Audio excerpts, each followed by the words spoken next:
Okay, day 3 at Jackson Estate in Marlborough. I have taken 5 minutes out the winery and I've dragged Mike Paterson, the winemaker, out. Because we've been talking Marlborough Pinot Noir. Up to now I've been a little bit disappointed with Marlborough Pinot Noir. It has, my general impression has been that it's been quite soft, lackluster, and it lacks a little bit of structure. So we're don't look at me like that. So and I find that they're a little bit. I think that people are asking quite a lot of money for these wines. So we're going to try. We're going to try the Jackson Estate 2008 Vintage Widow Pinot to see if my impressions are wrong. But first of all, Mike, is that a fair assessment for, in general, for Pinot Noir from Marlborough, or am I being a little unfair? Probably harsh, but reasonably fair, maybe looking back, but firmly believe now that Marlborough's committed Pinot producers are really working hard to change that perception. So, and I think they have. In the last Pinot Noir conference, I think really we've got a lot of work to do as far as profile goes, but quality-wise, it's certainly coming. So what about sites for Pinot Noir in Marlborough? Are most plantings in the right sites, or is there a specific soil that they should be planting on? Well, I think I'd be right. Most people that have fruit in the Southern Valley would be staking their claims there. That's the southern, more clay down there in the Waihope, Brancott, Omarka valleys, hill sites in the Omarka. I really think we're starting to see some structure and opulence and density in these, in the wines planted on those type of soils, and that it's real Pinot Noir quality, that opulence without being too heavy, and that signature Pinot Noir character. And is that where the fruit from the Vintage Widow comes from?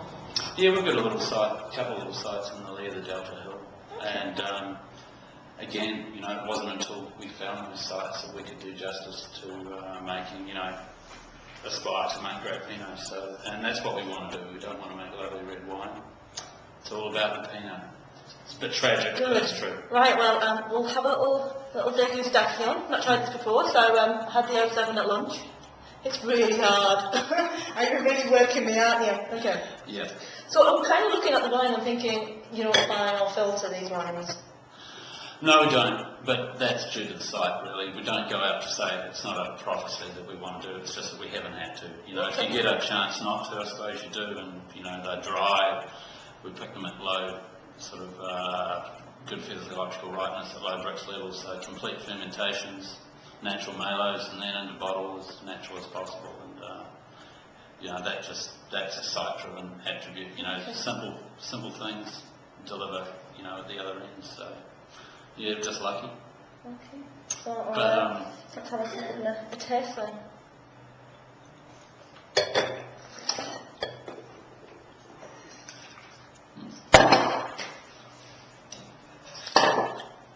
Yeah, okay. You've got some structure there. Put my hand up to this. This is quite it's quite warm here, but I feel, because it's quite it's got some density, and it's quite a round and rich wine. It does have some nice sort of tannin structure on the side of the mouth, and it's got nice fresh acidity as well, but this has got a long way to go.